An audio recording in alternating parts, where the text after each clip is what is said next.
مومنین کی روحیں وادی سلام میں منتقل ہوتی ہیں۔ وادی سلام کوفے کے پیچھے ایک جگہ ہے۔ امیر المومنین امام علی علیہ السلام کی قبر کوفے کے پیچھے نجف میں ہے کہ جہاں آپ کا جسد مبارک دفن ہے۔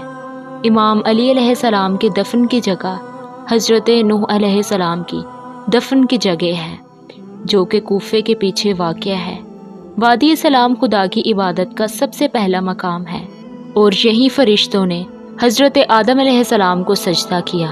قیامت کے دن 70,000 لوگ کوفے کے پیچھے سے محشور ہوں گے اور سورج اور چاند کی طرح چمکتے ہوئے بغیر کسی حساب و کتاب کے جنت میں داخل ہوں گے۔ ایک روایت کے مطابق امام حسین علیہ السلام کا سر کوفے کے پیچھے امام علی کی دفن کی جگہ نزدیک ہی دفن ہوا ہے۔ ایک اور خصوصیت کہ جو اس مقام کو حاصل ہے کہ قائم آل محمد امام مہدی علیہ السلام ظہور کے وقت اپنے منبر کو کوفے کے پیچھے قرار دیں گے۔ خانہ کعبہ کے 4 ارکانوں کے 4 پتھروں میں سے ایک پتھر کوفے کے پیچھے سے ہے کہ جو باقی 3 صفا و مروہ اور طور سینا سے ہیں۔ وادی سلام تمام انبیاء حضرت آدم سے حضرت خاتم کے نماز کی جگہ ہے۔ پیغمبر اکرم صلی اللہ علیہ وآلہ وسلم اپنے معراج کے سفر پر حجاز سے بیت المقدس کے راستے میں حضرت جبریل کے کہنے پر وادی سلام میں رکے اور نماز پڑھی۔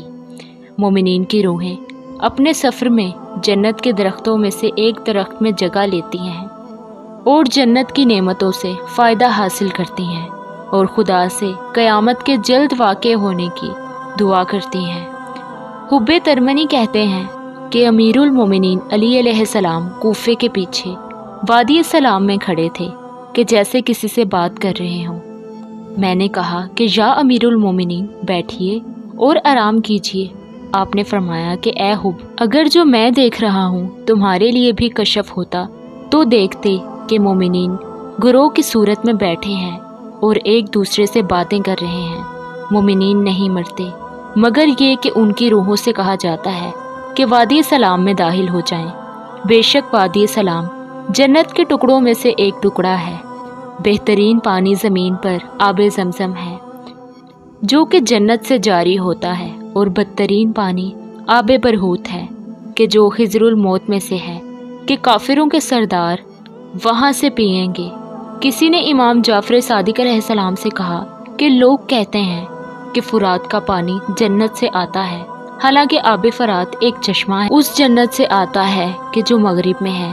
اور مومنین کی روحیں رات کو اپنی جگہوں سے پرواز کرتی ہیں اور وہاں جاتی ہیں اور صبح پرواز کرتے ہوئے واپس اپنی جگہ پر آ جاتی ہیں۔ خداوند عالم کی جانب سے ایک جہنم مشرق میں ہے کہ کافر اس میں داخل ہوں گے اور اس میں زخوم اور خمیم کھاتے ہیں، جس کا ایک معنی پیپ بیان کیا گیا ہے۔ اور صحیح وادی برہوت کہ جو یمن میں ہے واپس پلٹتے ہیں کہ اس کی آگ دنیا کی آگ سے شدید تر ہے۔ برہوت جہنم میں سب سے بری جگہ ہے اور کافروں کے لیے ہے۔ کافروں کی روحیں اس جہنم کی آگ میں ہیں اور فریاد کرتی ہیں کہ اے خدایا قیامت جلد واقع نہ ہو۔ برہوت میں ایک کنواں ہے برہوت نام کا کہ مشرکین اس سے جل آلود پانی پیتے ہیں، یعنی غلاظت سے بھرا ہوا پانی۔ کناسی کہتا ہے کہ امام محمد باقر علیہ السلام سے پوچھا گیا کہ گناہگار مسلمانوں کی روحوں کی کیا حالت ہوگی جبکہ وہ پیغمبر اکرم صلی اللہ علیہ وآلہ وسلم کی نبوت کو تو قبول کرتے ہیں لیکن آپ کی ولایت کو قبول نہیں کرتے۔ آپ نے فرمایا کہ وہ لوگ اپنی قبر میں رہیں گے اگر وہ ہم اہل بیت سے محبت رکھتے ہیں اور دشمنی نہیں رکھتے اور نیک کام بھی تمام انجام دیتے ہیں تو ان کی قبر سے اس بہشت کی طرف کہ جو مغرب میں ہے راستہ کھل جاتا ہے تاکہ اس راستے سے فائدہ حاصل کر سکے۔ اس وقت تک کہ قیامت واقع ہو اس وقت کا ان کا حساب کیا جائے گا کہ وہ لوگ جنت میں جائیں گے یا جہنم میں، اور ان کا عمل ہمارے ساتھ ہے۔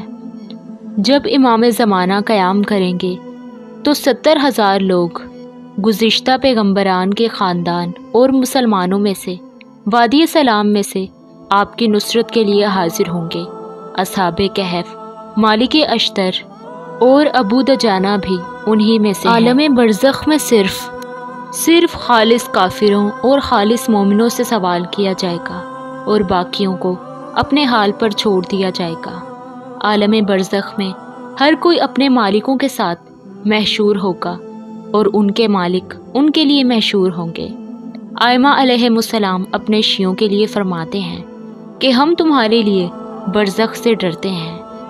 اس کے معنی یہ ہیں کہ انسانوں کی روحیں مرنے کے بعد غیر مادی بدن میں کہ جو ان کے مادی بدن کی تشبیہ ہے ایک اور عالم میں داخل ہوں گے اور اس کا نام عالم برزخ ہے۔ عالم برزخ عالم دنیا کی باطنی صورت ہے، اس لیے اس عالم میں اس دنیا کی ہر جگہ عالم برزخ میں برزخی اور غیر مادی صورت رکھتی ہے۔ وادی سلام کا باطن کہ جو کوفے کے پیچھے ہے عالم برزخ میں سب سے اچھی جگہ ہے کہ جو خدا کی نعمتیں وہاں جمع ہوتی ہیں، اس لیے دار السلام کی برزخی صورت سب سے اچھی اور سب سے اعلیٰ برزخی حقیقت ہے۔